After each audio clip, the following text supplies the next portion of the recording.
Okay, so the next step, what we're gonna do is we're gonna put on the belt tensioner end on the x-axis here, and then also the cover over the motor here. So what you're gonna do is you're gonna take this piece, and this piece, and we're gonna put it together in such a fashion that the belt is gonna go through here, just like this, and this is gonna go into this piece in this fashion. I just wanna make sure that I don't orient this incorrectly. So you'll see on the inside here, there is a side that has thicker supports, and this one has thinner supports. I want the thicker supports to go onto the side, or I guess the easier way to determine is the notch right here. The notch has to go around this bracket so that it's gonna look like this. I don't know if you can see that well, that the notch fits around the bracket. So we put this in so that the belt is going flat into here. We put the bolt through the end of that hole. And then we are just gonna put this on really loosely to start because we don't want to tension the belt too much. So we just have it so there's a lot of play there. We put this on the end, and again, the belt should be coming out the bottom here. Careful not to pull it too much because we don't want to pull it off of this side. And then we're going to take these two bolts right here, and we are going to put them into the two holes that are on the x-axis. And then we'll tighten them up with an Allen wrench.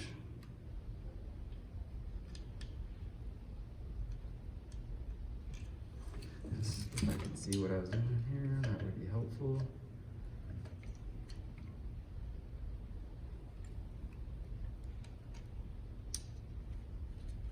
Okay, and then we're going to take our Allen wrench and tighten that whole system up.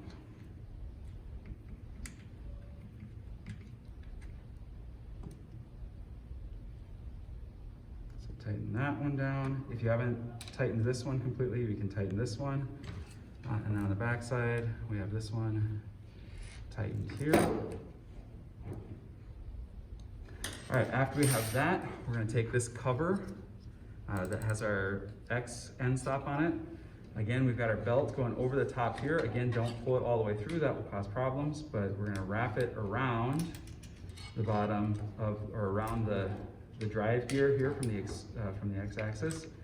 The belt should go inside the opening here. And then these holes line up. You use these bolts, and we are going to put those in and get them screwed down. Same Allen wrench.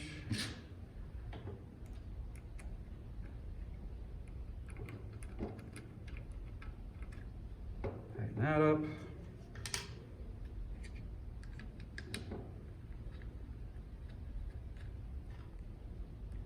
That one up.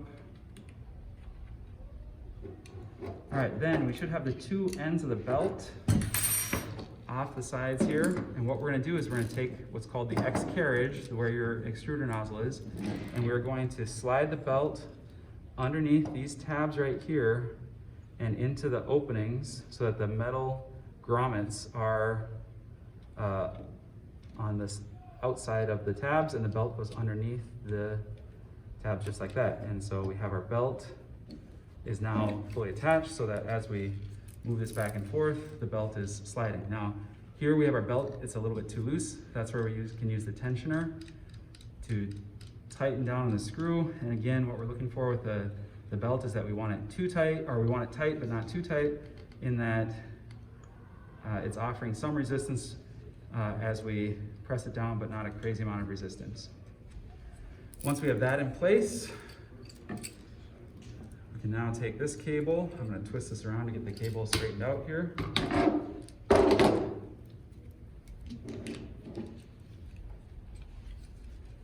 All right, and then what I'm looking for to put this on is the lead screw of from the motor that drives the Z-axis is going to go through this piece right here.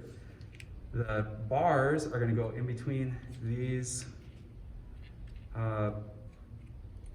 rollers. So as I put this on here, I line up the rollers. They should go right onto the edges of the extrusion.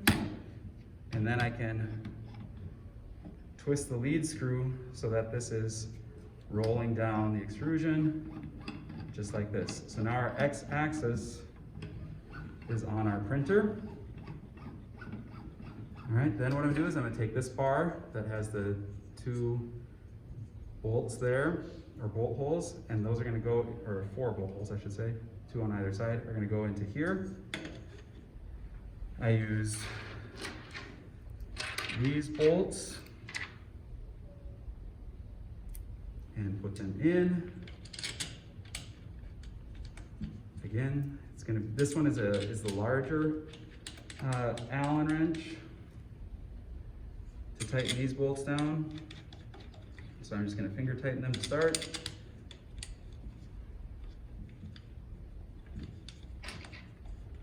And then I'll use the larger Allen to tighten that down. I'll do one on either side first, just to keep it even, and then tighten up the rest of them. Again, we don't need anything like crazy tight here, but we do want it so that it is not gonna shake or vibrate as we're printing. So I'm gonna tighten those down. All right, last thing we have to do is connect the cables. Each of the cables has a label on it. So this one is labeled E for extruder. This one is labeled X for X-axis. And this one is also labeled X for X-axis. Now you'll notice that 2 of these have the multiple pins there, and then this one has just the 3 pins. These are for the motors, and this one is for the bump sensor. So this one that says E for the extruder goes into this part right here, because as we talked about, this is a Bowden extruder. So we just plug it in, make sure the ridges line up with the opening on the motor, plug it in. Likewise for the X-axis, that's this motor right here. So we're gonna plug this one in, and again, make sure that the ridges, on this one, the opening is toward the front, so the ridges are toward the front of the printer. So we plug that in, and then this cable is gonna go in and connect to the bump switch right there. Ridges line up with openings. Plug that in, and I think that should be all the wiring, so we should be ready to go.